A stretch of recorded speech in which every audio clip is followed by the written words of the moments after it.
great. Went out and shot a couple parrots by slingshot. One shot each. It's pretty great. Now I'm cooking them up in the fire. Up here in the highlands of Papua New Guinea, we have surplus of Rainbow Lorikeets. Every night about 7:30 p.m. they come up here in these big trees around me and roost. So me and my friends grab slingshots and a flashlight, come out here, shine up in the trees, find one that's not too high up, and we let them have it. As we're doing it. Welcome back to the bush. Daniel's chopping a poor parrot he shot. I should have peeled this to get off this first.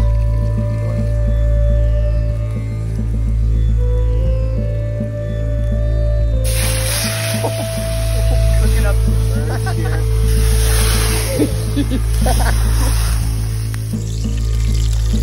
That's all we got. What is that? What is that? What is that? Where it cooks down. Lots of bugs. See how it is. How is your parrot? Not bad. I mean, with that purple hair, it probably makes it worse. But Oh, I know. Let's do it as of tonight. it was a terrible choice. No, it looks fine.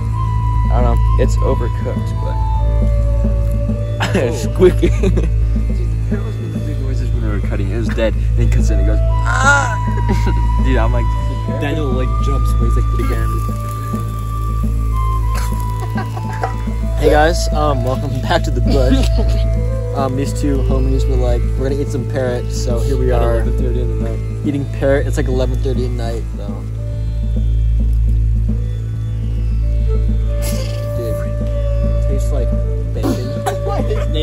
The neighbors are calling, saying to stop making fireworks and explosions. So, Chill. No, this is fire. Eat this. This is so good. no, I'm so sorry about that.